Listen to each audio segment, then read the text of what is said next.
Halo,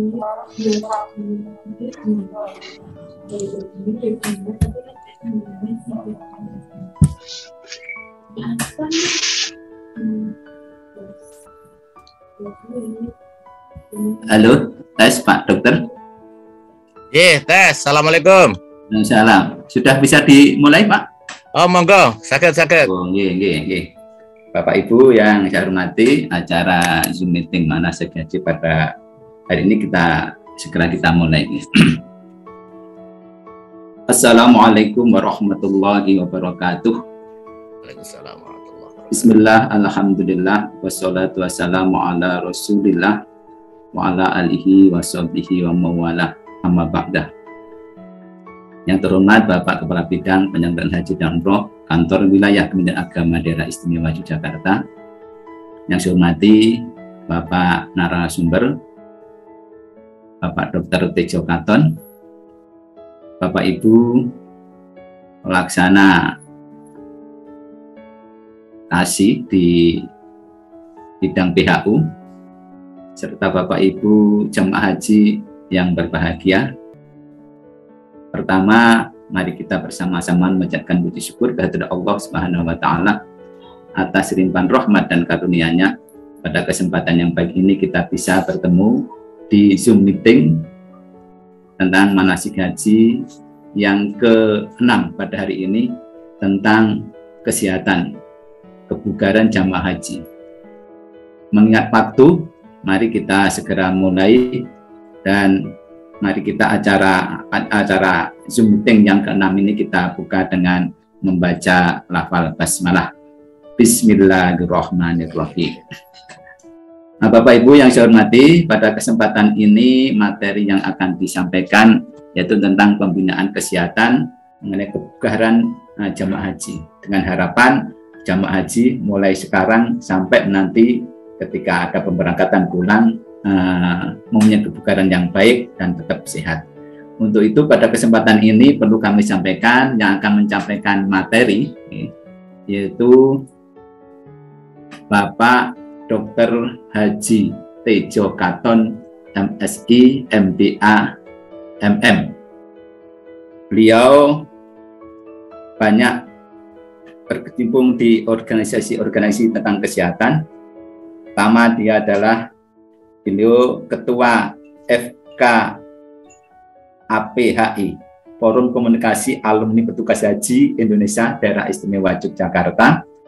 Kemudian Wakil Ketua Umum Bidang Kesehatan IPHI Daerah Istimewa Yogyakarta, Pengurus Pordaki Daerah Istimewa Yogyakarta, Ketua Biro Kesehatan Dewan Masjid Indonesia Daerah Istimewa Yogyakarta, Ketua Badan Pengawas Rumah Sakit Umum Mitra Paramedika, juga beliau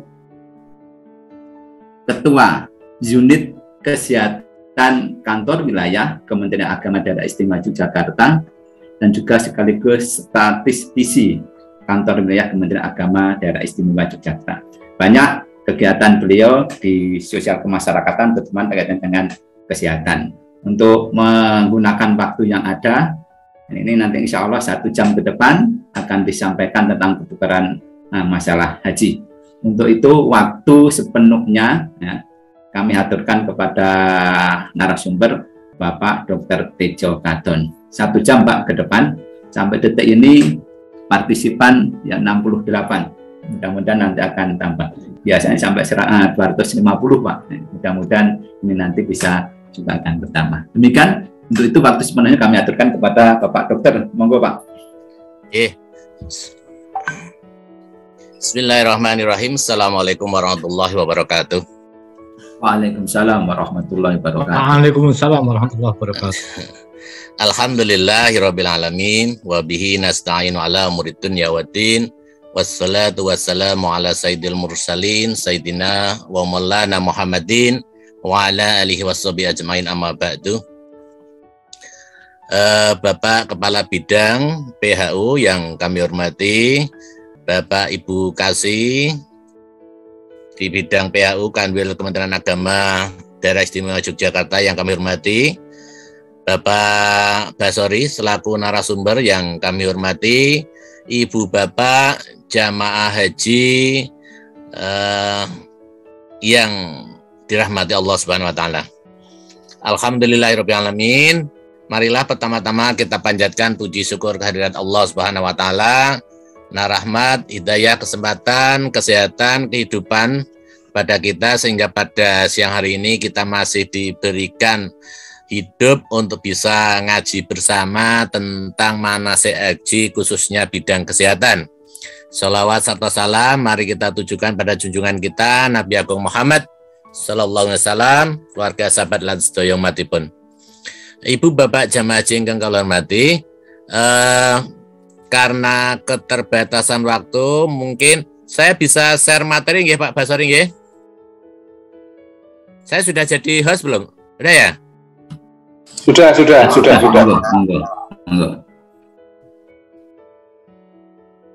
Lah, ibu bapak yang saya hormati, pada siang hari ini mari kita mencoba untuk sinau bareng tentang bagaimana kesehatan yang harus kita siapkan agar pada saatnya nanti jika dimungkinkan ada kesempatan, ada kebijakan, kemudian memang rezekinya ibu bapak semuanya untuk naik ibadah haji, insya Allah dalam keadaan sehat. Oke.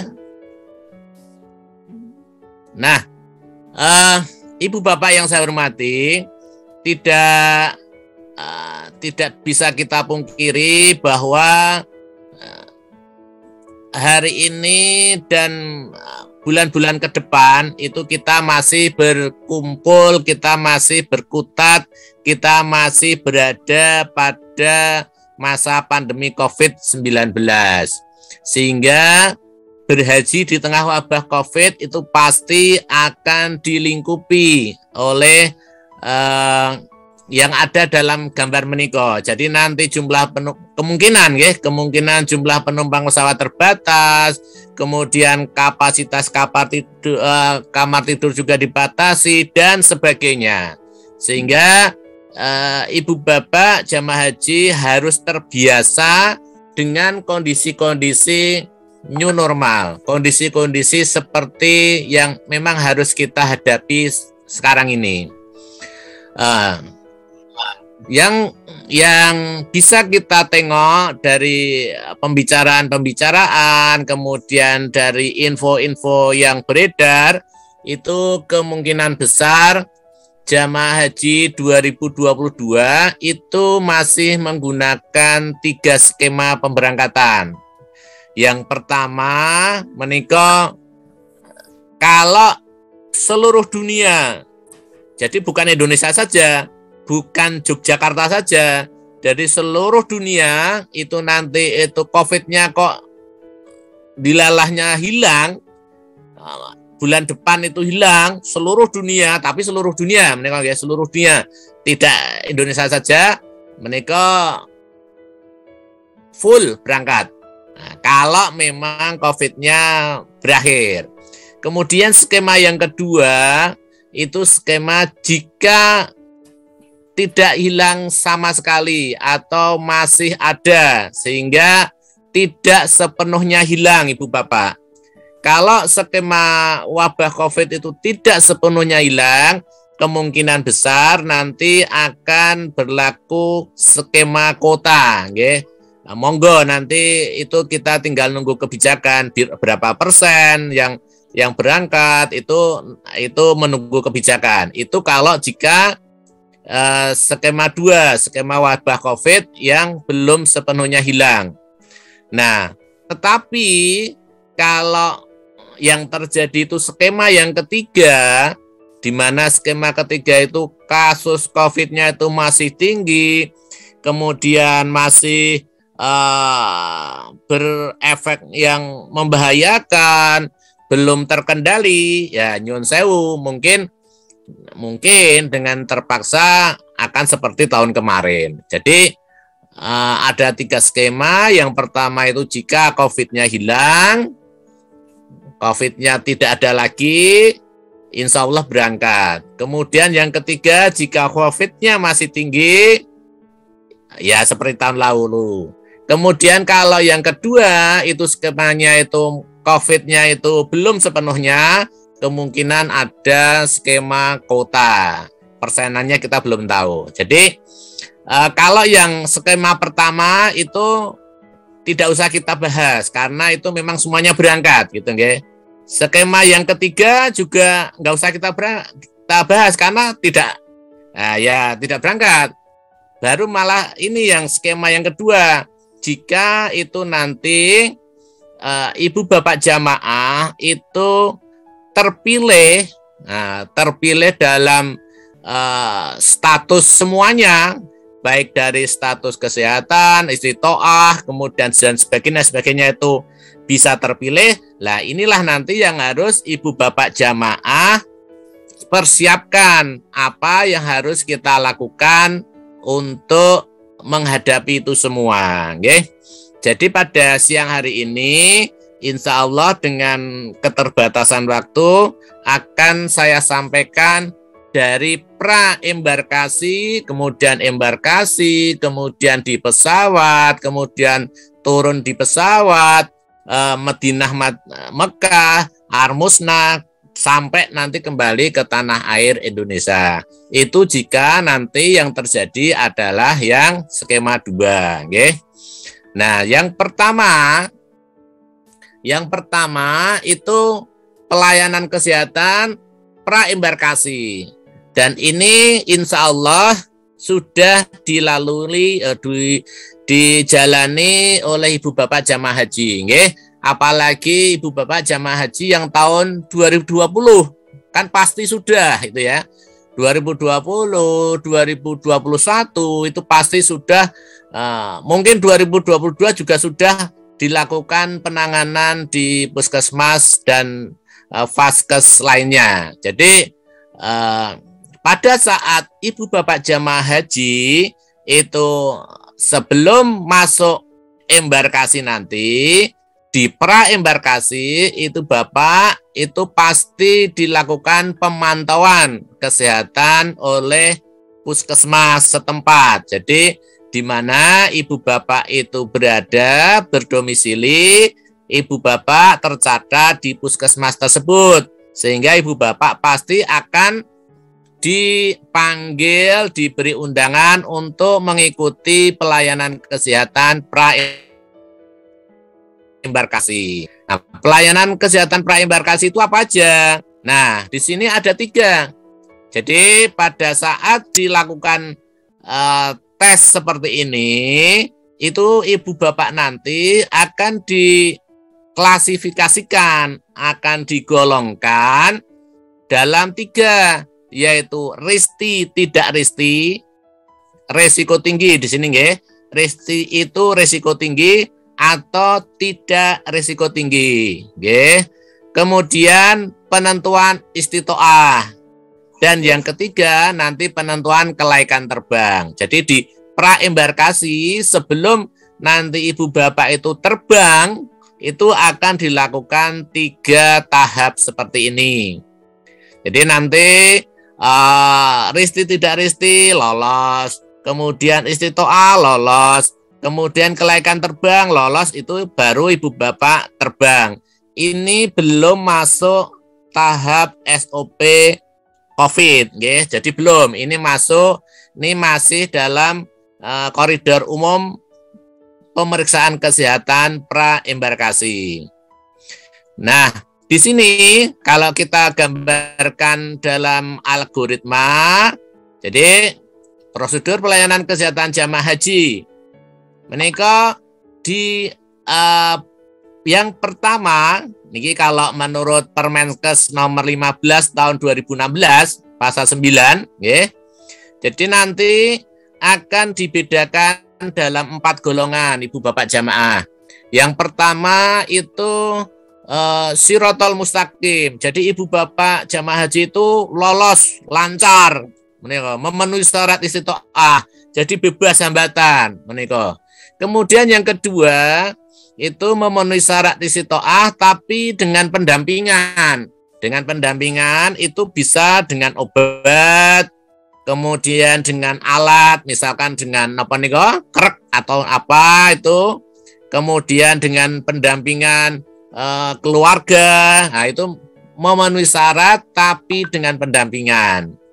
Kemudian yang ketiga itu tidak memenuhi syarat sementara. Ini contohnya itu nyuwun sewu, misalkan ada jamaah haji itu di embarkasi, di sana itu ternyata HB-nya 6, HB-nya di bawah standar. Makanya jamaah haji ini dibengkelkan dulu, diperbaiki dulu gitu. Dibengkelkan, diperbaiki, maksudnya itu diperbaiki HB-nya nanti sesuai kriteria bisa masuk, lah mereka baru nanti diterbangkan. Kemudian yang keempat tidak memenuhi syarat. Nah, kalau yang keempat menika ya nggih nyuwun sewu, menika nanti tidak bisa. Misalkan nyuwun sewu jamaah haji yang napa niku cuci darah yang sudah lebih dari 3/4 dan sebagainya. Itu sudah grade-nya sudah tidak memenuhi syarat. Okay. Nah, nanti Ibu Bapak bisa membuka menika nggih di Permenkes nomor 15 tahun 2016. Nanti komplit insya Allah di sini. Ini juga Ibu Bapak juga bisa masuk di sini di Juknis Penyelenggaraan Kesehatan Haji Arab Saudi. Nomor 9 2021 menika yang kemarin, kalau yang 22 belum keluar ini kayaknya. Menika monggo nanti bisa dibaca-baca nggih. Dibaca-baca nanti biar tahu bagaimana dan apa yang harus dilakukan di sana.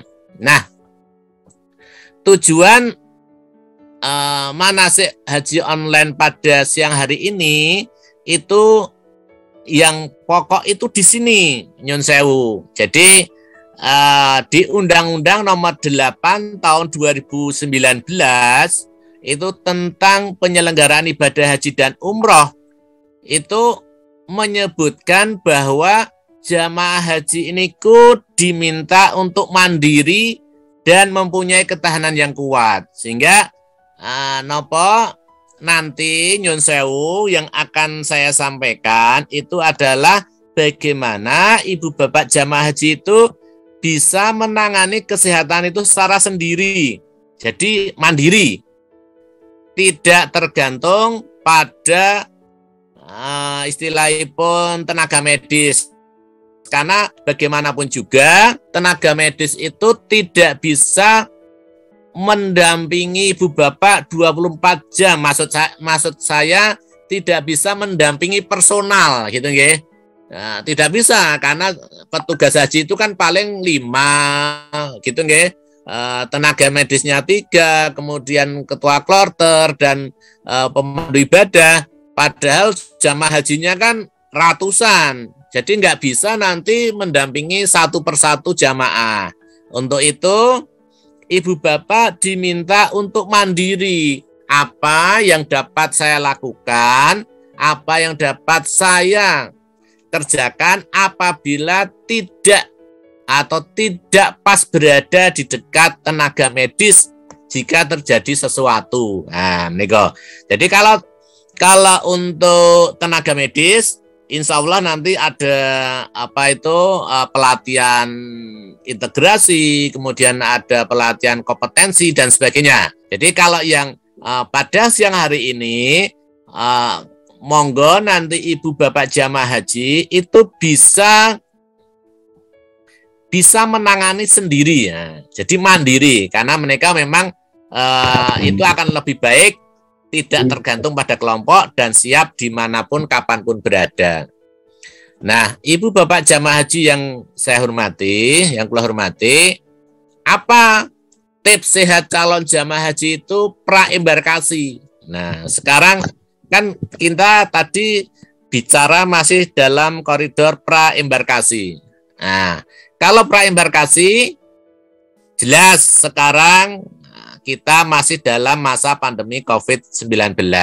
Sehingga Ibu Bapak harus mentaati protokol kesehatan 5M, nggih. Itu sudah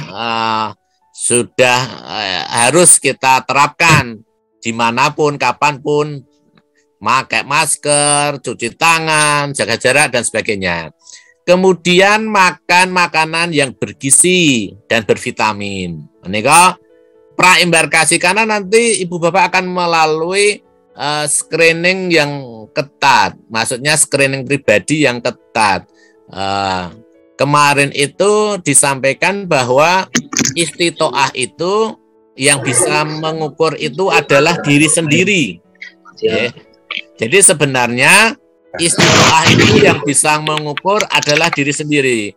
Apa saya sanggup, apakah saya tidak sanggup. Jadi sebenarnya istitoah itu yang bisa mengukur adalah diri sendiri. Otomatis ini harus melakukan cek kesehatan yang teratur, okay? Jadi misalkan monggo Ibu Bapak nanti bisa buat jadwal mulai hari ini sampai besok, insya Allah kalau nggak salah, misalkan terjadi keberangkatan itu kan sekitar awal Juni lah. 4 Juni, Pak. 4 Juni. Juni, ya, Juni. Jadi masih berapa bulan, itu monggo cek kesehatan dan istirahat teratur. Di mana olahraga teratur itu bisa dilakukan seperti jalan kaki, karena nanti di sana memang kebanyakan kita adalah jalan kaki,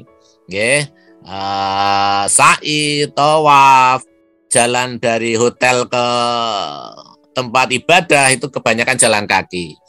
Kemudian mengikuti penyuluhan kesehatan. Sekarang banyak media massa, media sosial, itu bisa diikuti dan bisa update. Nah, menika yang paling sulit adalah manajemen penyakit. Hipertensi, diabetes itu tidak bisa ditangani secara membalikkan tangan, ya. Jadi hipertensi, diabetes itu harus dengan manajemen. Ibu Bapak masih punya waktu berapa bulan untuk mengatasi itu semua. Otomatis itu harus di manajemen, tidak bisa seperti nyuwun sewu, misalkan orang diare, kemudian nanti minum obat sembuh. Nah, itu bukan hipertensi dan diabetes. Kalau hipertensi itu harus melalui manajemen penyakit yang dengan bisa diatasi dengan cek kesehatan secara teratur. Kemudian vaksinasi. Vaksinasi jelas, nggih. Menika sekarang ada 3, meningitis, influenza, dan COVID-19. Kalau yang influenza itu tidak wajib, tapi kalau dilakukan alangkah baiknya. Kalau meningitis, kalau yang 2020 kemungkinan besar sudah habis kalinya kalau nggak salah, karena 2 tahunan, nggih. Yang berangkat 2020 kayaknya sudah habis, makanya nanti dicek lagi.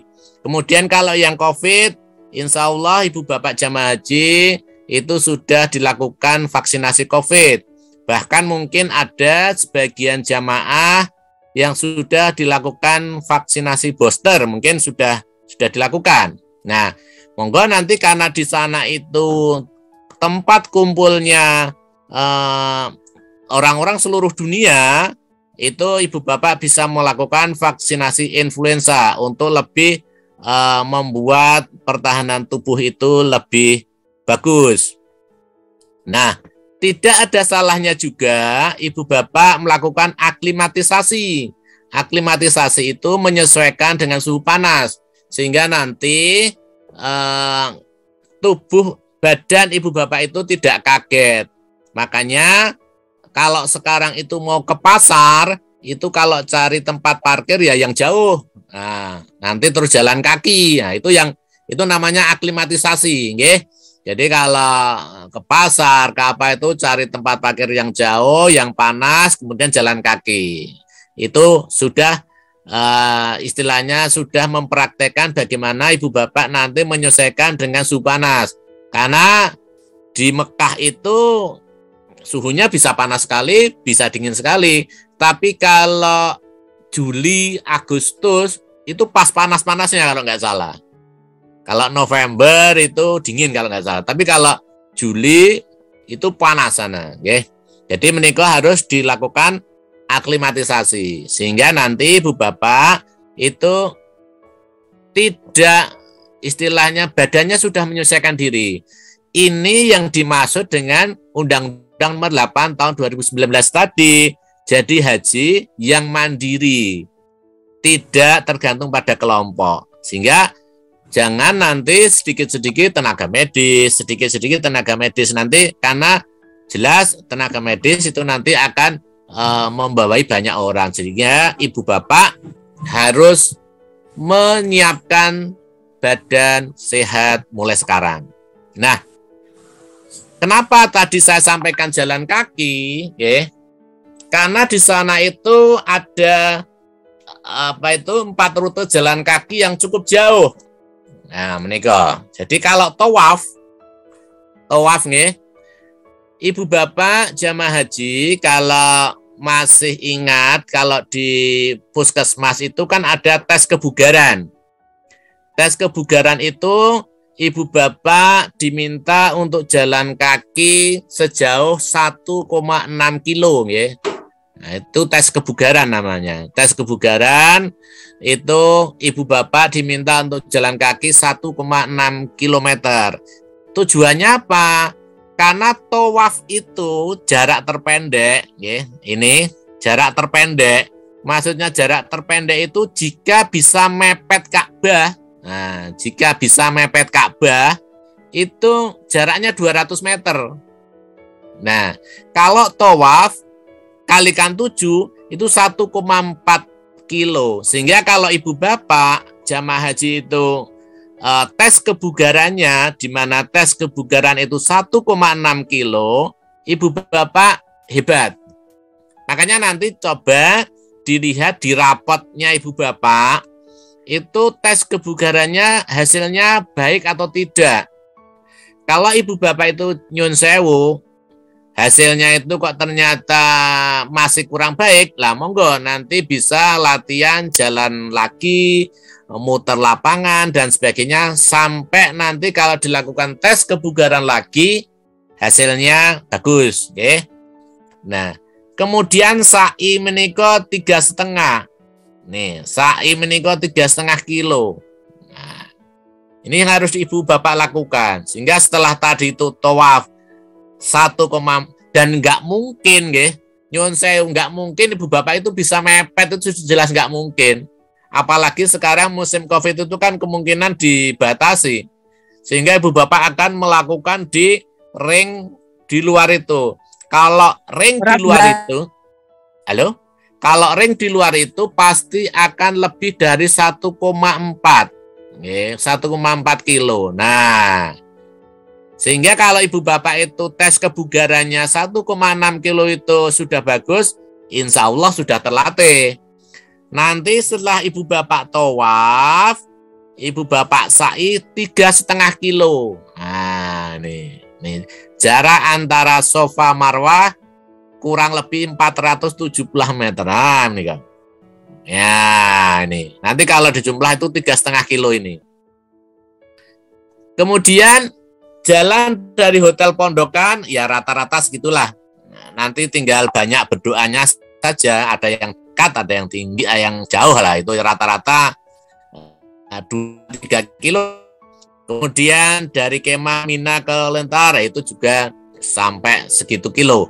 Nah, dari hasil ini ibu bapak bisa melihat bahwa ibadah haji itu adalah ibadah fisik. Jadi harus disiapkan mulai sekarang. Jalan kakinya, badannya, dan sebagainya. Itu apa yang harus kita lakukan pra-embarkasi. Nah, sekarang kita masuk ke protokol COVID. Protokol COVID. Setelah kita melakukan persiapan tadi, setelah kita itu tadi melakukan disiplin protokol, makan makanan yang bergizi, cek kesehatan, olahraga teratur, mengikuti penyeluan, manajemen, vaksinasi, aklimatasi, kemudian nanti kita diberlakukan protokol COVID. Nah, Di sini itu yang penting itu yang nomor 1, berdiam diri di rumah selama 14 hari sebelum keberangkatan. Dados nanti ibu bapak jamaah haji menika itu sudah dikarantina di rumahnya masing-masing selama 14 hari. Jadi malah ngirit, tidak usah mengadakan pamitan karena sudah berdiam diri selama 14 hari di rumah. Nah, menika kalau yang ini kan umum, masker, sabun umum, ini cuci tangan umum. Nah, setelah ibu bapak menika berdiam diri di rumah selama 14 hari, ini nanti terus ibu bapak itu diuji ujian yang nomor 5 ini dilakukan PCR 2 hari sebelum berangkat. Nah, dados setelah mertopo 14 hari di rumah, menika nanti 2 hari sebelum berangkatan dicek. Lah niki ujiannya. Kalau ternyata nyun sewu ibu bapak jamaah haji, tapi jamaah haji yang di sana ya, bukan yang di sini, mau di nun jauh di sana. Itu kok selama 14 hari itu kok nyun sewu keluyuran nendi-nendi. Nah, 2 hari sebelum berangkat dicek, lah menika nanti positif atau negatif. Positif atau negatif. Kita berdoa semuanya negatif. Nah, menika ini nanti yang dilakukan adalah ini. Karena PCR itu tingkat sensitivitasnya tinggi, 99%. Segini. Jadi nanti 2 hari sebelum berangkat dilakukan PCR. Nika. Oke, lanjut ya. Setelah kita lolos, setelah kita lolos PCR tadi, setelah kita lolos 2 hari PCR, kita masuklah di embarkasi. Masuklah di embarkasi. Nanti di embarkasi itu kalau protap yang kemarin itu dilakukan swab lagi. Sebelum masuk embarkasi itu swab antigen. Swab antigen. Jadi nanti ini yang namanya tadi itu screening ibu bapak itu nanti akan bertahap. Setelah 14, setelah tadi itu resti non resti, kemudian istitoah yang ada 4 tadi memenuhi, kemudian dengan pendampingan, kemudian sementara dan tidak, kemudian nanti layak terbang atau tidak, masih ada PCR, kemudian di swab, itu insya Allah nanti kalau ibu bapak sesuai dengan SOP yang ada, insya Allah akan lancar-lancar saja. Kemudian setelah di embarkasi, kita akan terbang ibu bapak. Nah, kita akan terbang.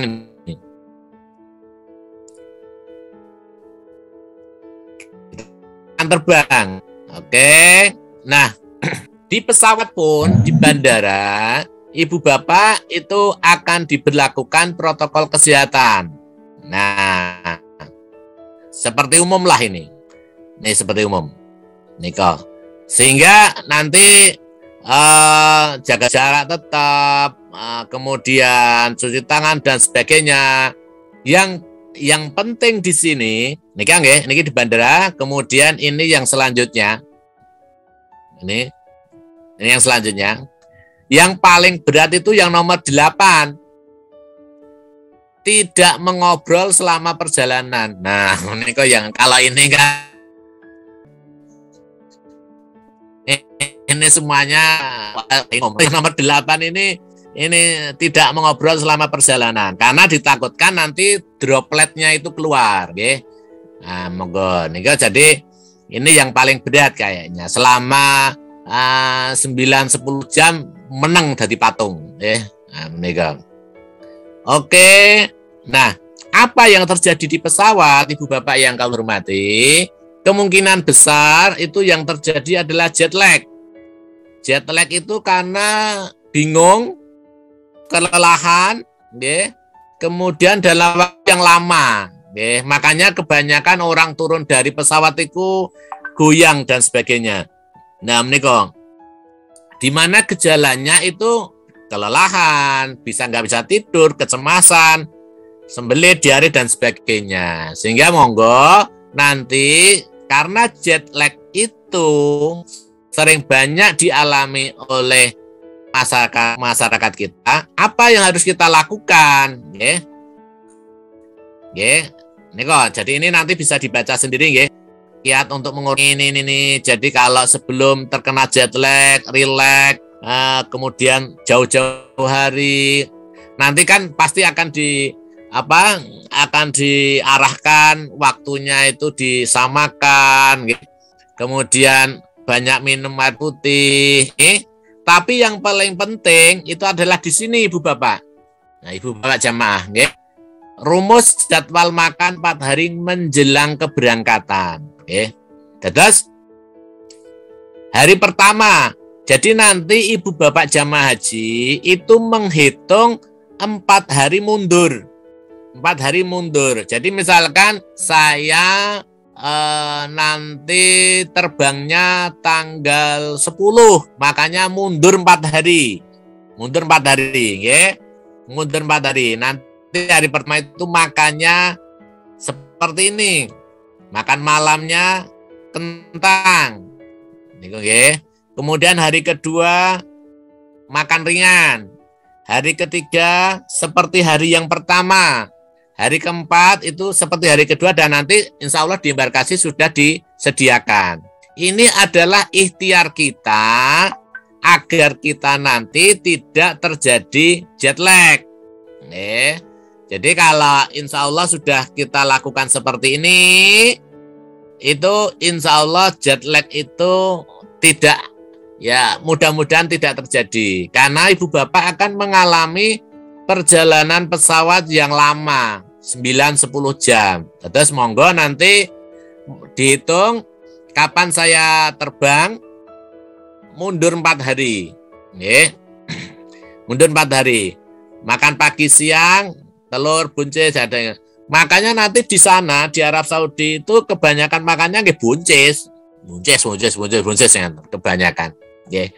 Itu hari kedua makan ringan, hari ketiga sama seperti hari pertama, hari keempatnya sama seperti hari kedua. Kemudian di pesawat, nanti ini sudah akan ada dipantau, akan dipandu oleh tenaga medis Niko bagaimana olahraga ringan di pesawat supaya tidak terjadi bisa kebosanan tidak terjadi, kemudian kram dan sebagainya. Nah, ini di pesawat banyak minum air putih, kemudian monggo nanti bisa jalan-jalan sebentar dan sebagainya biar peredaran darahnya lancar. Niki. Nah, Ibu Bapak yang saya hormati, pada saat nanti terbang itu masalah yang terjadi itu biasanya saluran pencernaan. Dados pada saat mau terbang atau sebelumnya monggo diusahakan tidak minum yang bersoda atau yang mengandung CO2 serta tidak makan bawang merah, bawang putih, kubis, kacang-kacangan, ketimun, semangka. Semangka, ketimun, kacang-kacangan, bawang merah, bawang putih. Nah, kemudian tindakan regresi bila gejala tidak nyaman timbul. Gejala tidak nyaman di pencernaan, jika mboten tidak nyaman, maka usahakan mengeluarkan udara lewat mulut. Jadi dihembuskan gitu atau diusahakan kentut. Enggak apa-apa, kentut enggak apa-apa. Dan nanti kentut itu bisa pertanda bahwa sampingnya jenengan itu sehat atau tidak gitu. Kalau sampingnya kalau Ibu Bapak nanti kentut kok sampingnya jenengan itu santai-santai saja, wah bahaya itu. Itu berarti dia indera penciumannya tidak tajam. Nanti jenengan pindah kursi harusnya. Gitu Nah, kemudian melakukan banyak gerakan, nggih. Itu kalau makanya tadi kenapa dilakukan gerakan-gerakan senam di pesawat itu biar pencernaan jenengan itu enak. Tapi monggo nanti nggak usah mengikuti, maksud saya gini, tidak harus napa nggih? Maksudnya itu ibu bapak bisa bergerak sendiri, tidak menunggu, tidak menunggu apa, tapi bisa bergerak-gerak sendiri. Nah, kemudian, ini kalau yang biasa terjadi itu kan kalau telinganya benging nih kok, itu ya kalau di pesawat itu telinganya itu dan sebagainya itu, nggih. Kalau yang belum naik pesawat ya tidak bisa membayangkan, nggih. Nah, ini kalau nanti telinganya benging gitu, yang pertama itu mengunyah permen. Nah, makanya di pesawat itu pasti nanti ibu bapak akan ditawari permen ngeten. Itu nanti diambil aja, dikunyah, nggih. Kemudian kalau telinganya itu nyeri, monggo menggerakkan rahang. Menggerakkan rahang, nggih. Kalau meneteskan ini nanti bantuan bantuan medis, nggih. Atau melakukan manuver falsafah. Manuver falsafah itu seperti apa? Seperti ini. Jadi kalau telinga nyeri di pesawat, telinga ibu bapak itu di pesawat nyeri, itu langsung menghembuskan nafas kencang, tapi irungnya pejet. Nah, ini sampai nanti telinganya itu bunyi blep, blep. Jadi menghembuskan nafas kencang, tapi hidungnya pejet, nanti sampai bunyi blep. Nanti setelah insya Allah lega, ya, insya Allah lega. Nah, setelah ibu bapak itu berjalan 9 sampai 10 jam, nanti ibu bapak akan tiba di Madinah atau Mekah. Ya. Kalau dulu ini tergantung gelombang pertama atau gelombang kedua. Ya. Nah, tapi kalau yang COVID ini nanti kita belum tahu apakah satu gate atau tidak itu, nggih. Apakah nanti diturunkan di Mekah semua atau gimana itu nanti kebijakan nanti. Nah, setelah ibu bapak turun dari pesawat, apa yang ibu bapak jamaah haji lakukan? Yang pertama itu gerakan minum air bersama. Nah, ini yang ibu bapak jamaah haji kadang tidak sadari. Nggih. Padahal ibu bapak jamaah itu melakukan perjalanan panjang berjam-jam dari Indonesia ke Arab Saudi di bawah AC. Nggih. Padahal AC itu bisa menyebabkan tubuh dehidrasi, kekurangan cairan. Terus setelah berjam-jam di dalam pesawat, kemudian kepenatan duduk yang lama, yang ibu bapak jamaah haji harus lakukan adalah gerakan minum air bersama. Nah, menika. Ini yang kita lakukan. Jadi dulu ini, begitu turun, kita lakukan gerakan minum bersama. Ternyata kalau minum bersama-sama itu seneng, orang mek dhewean. Wah, barang minum gitu, nggih. Jadi nanti begitu ibu bapak niku jamaah haji turun, karena pada saat itu perjalanannya lama, nah lakukanlah gerakan minum bersama, nggih.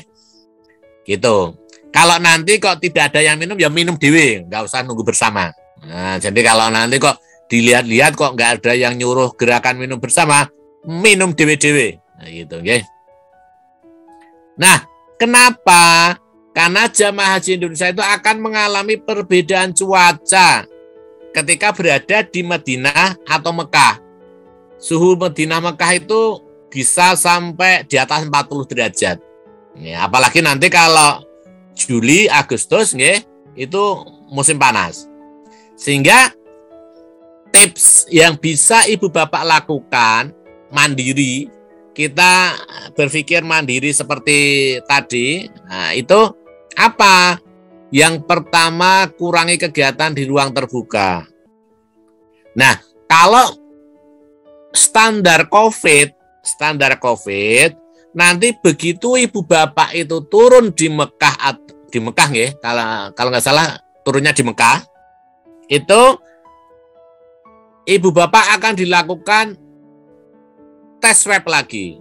Nah, nanti begitu turun itu standar COVID, itu akan dilakukan tes swab lagi oleh Arab Saudi.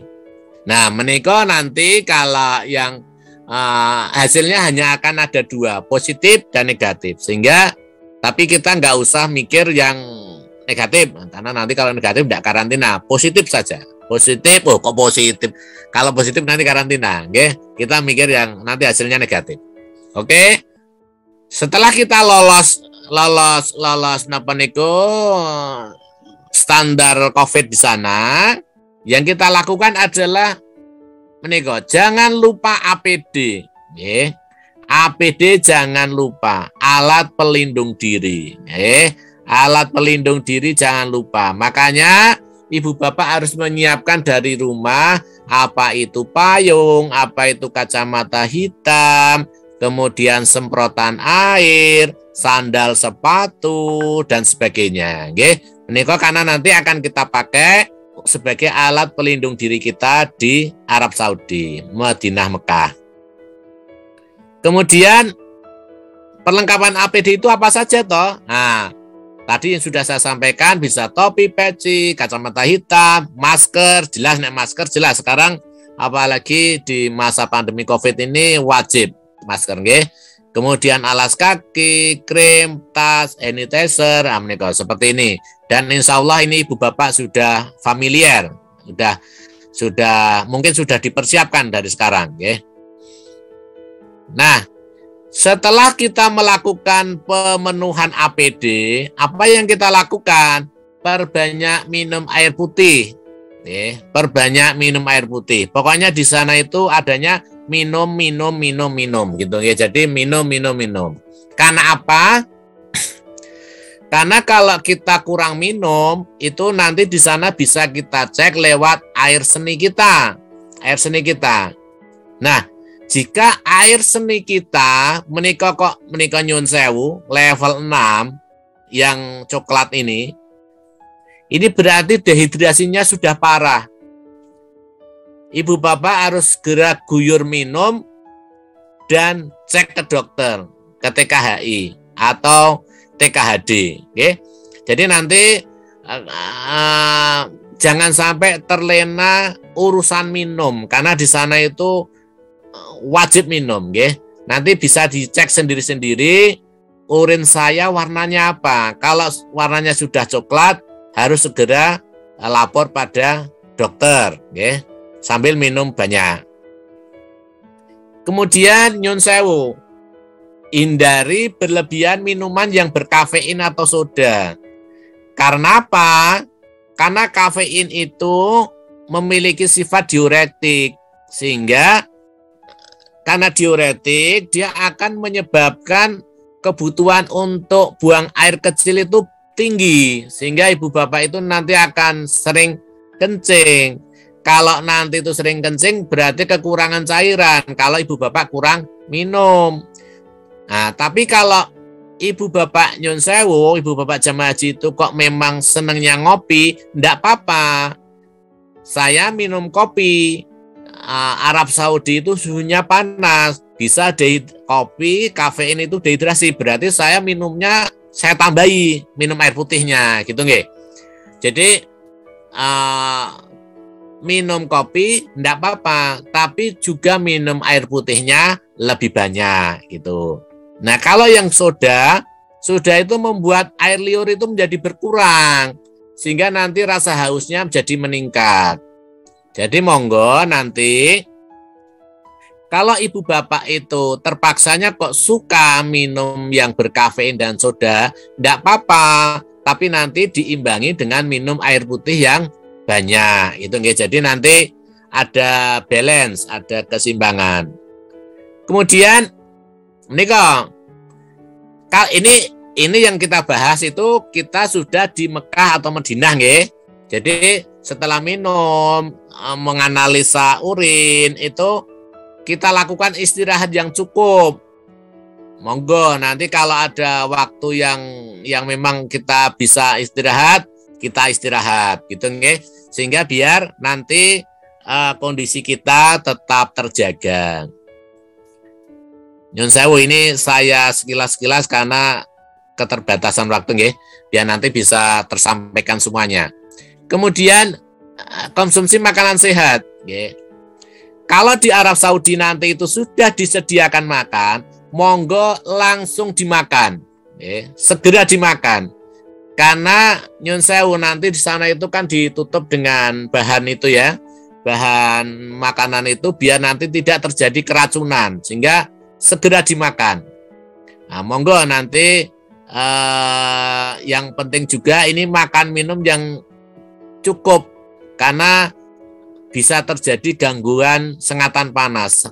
Gangguan sengatan panas itu biasa disebut dengan heat stroke. Kalau nanti sudah heat stroke, ini sudah urusannya tenaga medis nih.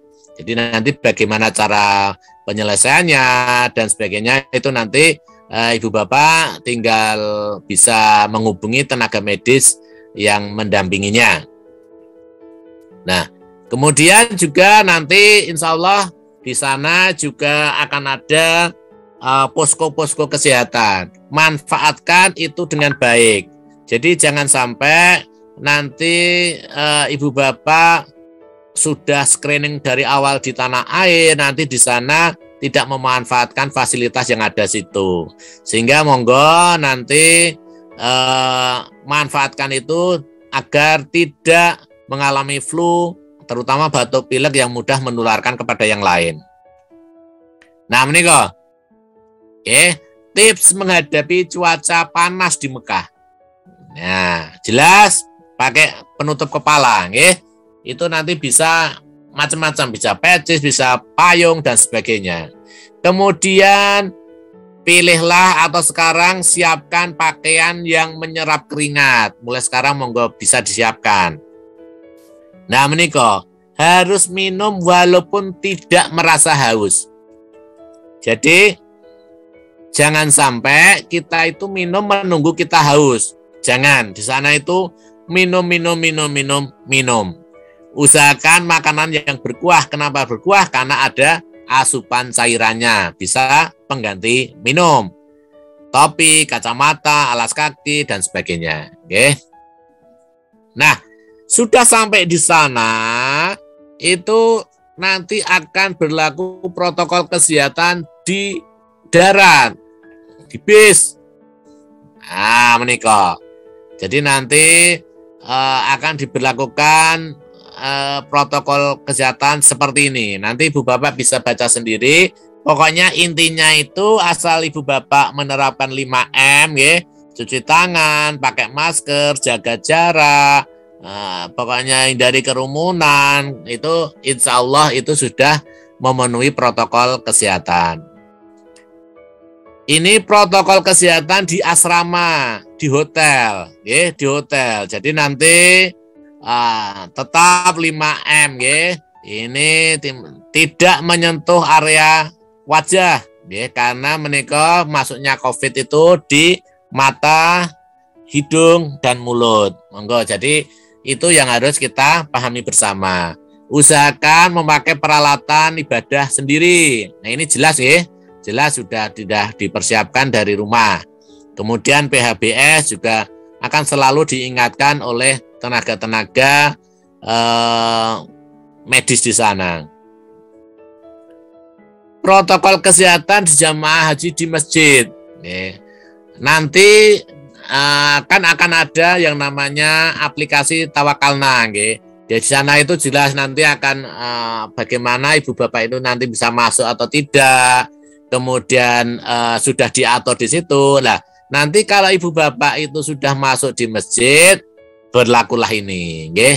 Jadi ini yang ibu bapak nanti pokoknya taatilah aturan protokol kesehatan yang sudah kita sepakati bersama. tadi di masjid, di tempat perbelanjaan, monggo ini juga akan dilakukan protokol kesehatan seperti ini. Kemudian di lokasi ziarah, nah nggak tahu nanti akan ada ziarah atau tidak, tapi misalkan ada ziarah akan diberlakukan seperti ini. Di rumah makan, nah di rumah makan pun karena itu yang sering, kadang kita keluar hotel mau makan di resto atau apa, monggo nanti pemberlakuannya seperti ini. Setelah kita protokol kesehatan di Mekah atau Madinah, kita masuk ke Armusna. Nah, ini nanti intinya haji, oke? Intinya haji. Jadi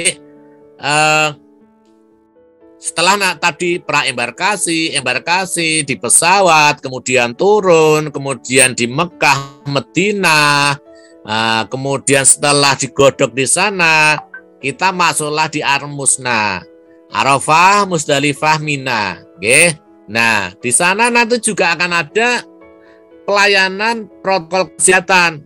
Nah, menikah. Jadi yang jelas dimanapun nanti ibu bapak berada, akan berlaku protokol kesehatan yang selalu menempel di ibu bapak sedoyo. Jadi itu harus dibiasakan mulai sekarang. Mari kita biasakan dimanapun, kapanpun berada, diawasi atau tidak, kita melakukan disiplin protokol kesehatan.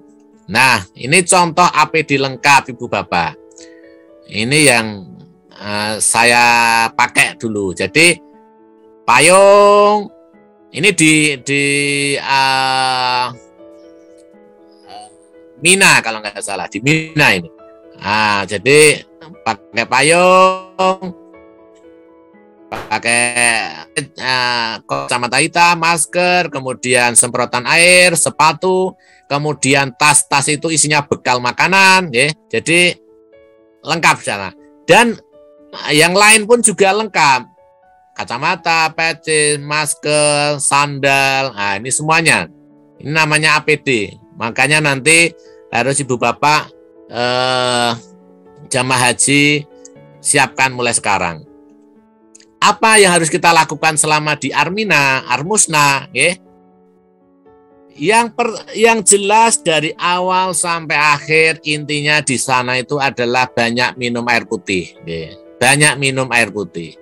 Pokoknya ibu bapak jangan sungkan-sungkan, kemudian jangan menunggu haus, minum air putih, okay? Minum air putih. Lakukan PHBS, APD, istirahat.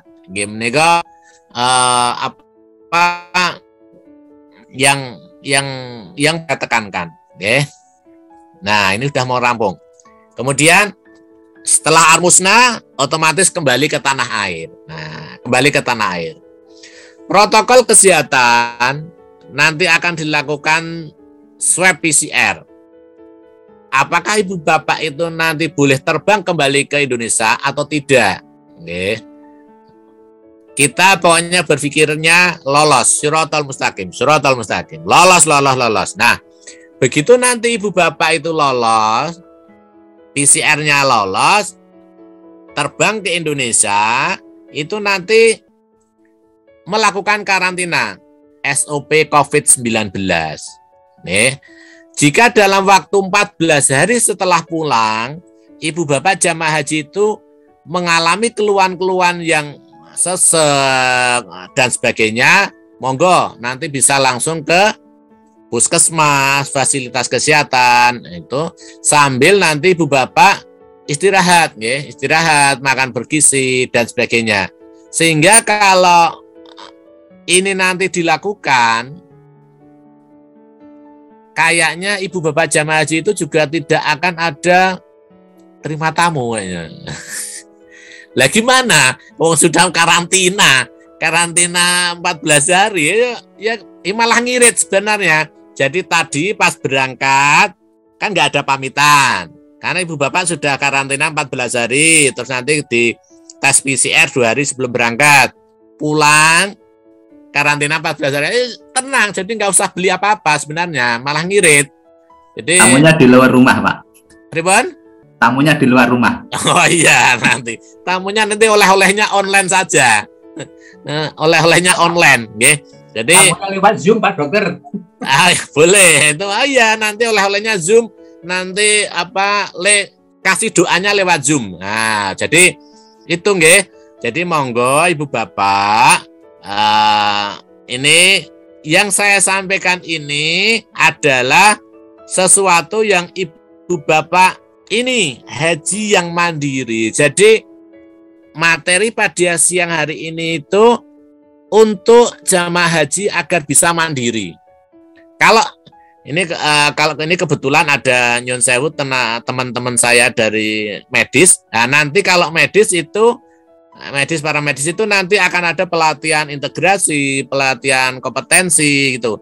Nah, kalau yang di sini itulah haji yang mandiri. Jadi Ibu Bapak jamaah bisa mengatasi tanpa ketergantungan karena tenaga medis itu jelas tidak akan bisa mendampingi Ibu Bapak jamaah haji secara individu. Mereka akan secara kolektif karena keterbatasan jumlah personnya.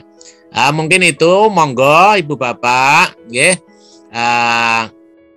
insya Allah dengan materi yang singkat ini Ibu Bapak bisa sedikitnya nanti mempraktekkan lah. Misalkan seperti tadi cari tempat parkir yang jauh, yang panas gitu. Kemudian nyun sewu kalau Ibu Bapak jamaah yang di sawah mungkin bisa di sawahnya rada panas-panasan ngono. Nah, itu jadi insya Allah itu yang namanya aklimatisasi, penyesuaian suhu tubuh. Nggih. Ada salah kula nyuwun ngapunten. Monggo nanti kalau ada yang kita obrolkan bersama, kita bisa belajar bersama. Kula tutup riyin, billahi taufik wal hidayah. Assalamualaikum warahmatullahi wabarakatuh. Waalaikumsalam warahmatullahi wabarakatuh. Bapak Ibu yang saya hormati, terima kasih Pak Dr. Tejo yang telah memberikan pencerahan terkait dengan kesehatan. Jadi pada kesempatan ini penekannya adalah bagaimana nanti harapannya jamaah haji menjadi mandiri dan punya ketahanan yang kuat. Tadi sudah diuraikan dengan apa? Dengan cara banyak latihan-latihan, kemudian ada tip-tip ya, di rumah, di pesawat, kemudian di Mekah, di Madinah, di Al-Musnah, sampai di rumah lagi. Tadi sudah ada tip-tip yang telah disampaikan. Insya Allah bermanfaat bagi kita semua, khususnya pada jemaah haji. Terkait dengan itu, tadi ada beberapa chat yang masuk, Pak Dokter, ada beberapa pertanyaan. Ya. Pertama tadi kaitannya dengan materi, tadi sudah di-share oleh admin itu, katanya materi Pak Dokter insya Allah bisa dibaca oleh para jemaah haji. Kemudian terkait dengan ini karantina, tadi ada minta penjelasan karantina di ini yang varian Omikron itu lebih singkat atau gimana karantinanya, yang dulu 14 hari, kemudian 7 hari, sekarang 5 hari. Itu mohon untuk pencerahan, tadi ada di chat yang minta penjelasan terkait dengan karantina Omikron. Monggo Pak Dokter.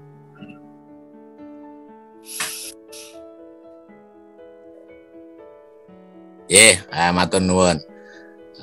Dari Mas Rahmat ini nggih, Mas Rahmat Gunawan nggih. Jadi memang untuk evaluasi berkala yang dilakukan menika itu durasi karantina saat ini itu menjadi 7 hari, 7 kali 24 jam nggih.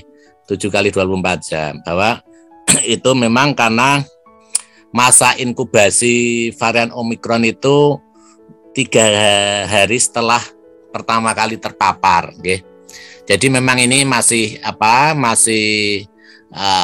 dikaji terus, apalagi sekarang sudah mulai bermunculan varian-varian baru, okay. Jadi monggo nanti memang yang saya sampaikan tadi adalah masa karantina yang ideal kemarin. Itu jadi memang kalau kemarin itu 14 hari, tapi karena berjalannya waktu, kemudian berkembangnya varian, itu memang kalau Omikron itu masa inkubasinya adalah 3 hari setelah terpapar, sehingga masa karantinanya itu diperpendek karena masa inkubasinya juga pendek, sehingga sekitar 5-7 hari. Kebanyakan 7 kali 24 jam. Ya, karena yaitu. Jadi nanti kalau pada saatnya nanti misalkan 2-3 bulan ke depan itu muncul varian baru lagi, itu akan berubah lagi, ya. Akan mengikuti terus gitu, ya. Jadi yang ini kenapa Omikron itu lebih cepat, yaitu karena masa inkubasi Omikron itu 3 hari setelah terpapar. Ya, jadi karena dia 3 hari setelah terpapar, sehingga masa karantinanya juga 7 kali 24 jam, 7 hari, gitu, Pak Basori. Oke, terima kasih, sudah jelas. Ini ada tambahan lagi, ini Dok, mohon kiat agar saat PCR negatif, gitu. Oh, lah nggih. Jadi gini nggih, Ibu Bapak, itu memang kita tidak bisa pungkiri, Ibu Bapak jamaah haji, pada masa pandemi ini, apalagi ini Omikron itu terkenal mudah menularnya. Omikron itu mudah menularnya, sehingga dituntut Ibu Bapak jamaah haji itu disiplin. Karena kita lihat bersama, sekarang itu yang istiqomah itu kan virusnya, Pak Basori. Jadi virusnya itu terus, tapi manusianya tidak istiqomah. Sekarang sudah nggak pakai masker kemana-mana. Nah, sekarang sudah ngobrol kerumunan di mana-mana. Jadi itu yang harus kita lawan, yang harus kita sikapi bersama, sehingga bagaimana supaya bisa negatif, ya monggo lakukan 5M itulah. Insya Allah kalau kita itu memakai masker secara benar, memakai masker secara benar, kemudian kita selalu cuci tangan, kemudian jaga jarak, kemudian membatasi kerumunan. Nah, 5M itu ya insya Allah lah. Insya Allah kita akan terhindar, walaupun banyak juga yang sudah sampai ditutup semuanya pun ya kena ya bisa gitu loh. Jadi tidak menutup kemungkinan yang sudah bertutup ria itu terus enggak tuh ya juga enggak. Makanya kan ada 5M plus 1D ya. D-nya di situ tuh berdoa supaya tidak terkena. Nah, kalau kiat-kiatnya ya monggo lakukan 5M, kemudian makanan yang bervitamin, kemudian pikiran senang, yang jelas hindari kerumunan. Kalau hindari kerumunan, insya Allah lah, karena kalau sudah di rumah kan enak. Dari mana itu? Jadi kalau otomatis, kalau terpaksanya, karena nyun sewu Pak Dokter, saya kerjanya harus bertemu orang banyak, ya nggak apa-apa, asal tetap protokol kesehatan itu dilakukan. Ya. Insya Allah kalau kalau begitu kan dokter-dokter di rumah sakit itu nggak ada yang datang nanti kalau takut begitu, sehingga itu yang harus kita lakukan. Ya. Nah, tetap 5M, makan yang enak, olahraga rutin, ditambah doa. Nah itu 5M 1D. Nah, gitu. Ya, terima kasih Dok. Ini waktunya juga sudah habis. Ini mungkin pertanyaan yang terakhir, ada ini permohonan atau permintaan dari jemaah. Jadi banyak tip yang sudah disampaikan, bagus sekali. Karena mungkin usia susah mengingatnya. Kalau bisa dibuat buku saku itu Dok. Karena di dokter banyak ini membuat player-player yang atau video yang tip-tip kesehatan, saya kira juga banyak. Itu bisa di download, dilihat, itu saya kira dalam rangka untuk menyiapkan hidup yang sehat. Saya kira itu, ini sampun, bukunya sudah ada Pak Basori. Oh sudah ya, sudah. Monggo nanti monggo sosialisasikan Ibu Bapak jamaah itu bukunya sudah ada, okay? Jadi menikah bagaimana menjadi tamunya Gusti Allah yang sehat, yang istiqoah. Nah, menikah sudah ada di sini. Wah. Ini kalau nanti diperbesar, ini di situ ada tip kesehatan dari A sampai Z, dari pra embarkasi sampai pulang lagi. Ini lebih komplit. Jadi tidak hanya 1 jam ini tadi hanya cuplikan ya. Nanti monggo ini nanti bisa menghubungi Pak Basori. Terima kasih Dok. Sebagai terakhir gratis atau beli Pak? Nanti cetak ini gantos cetak. Karena tadi permintaan harap dibukukan karena ternyata sudah dibukukan. Untuk itu kami sampaikan nomor kontaknya Dr. Tejo, nanti bisa langsung ini. Oke. Nah, ini boleh dicatat Bapak Ibu, nomor kontaknya itu 0816 4224 411. Sekali lagi, saya ulangi 0816 4224 411. Nah, itu nanti bisa kontak langsung dengan Dr. Tejo terkait dengan tip-tip tadi atau mungkin yang lain terkait dengan kesehatan, insya Allah akan dilayani.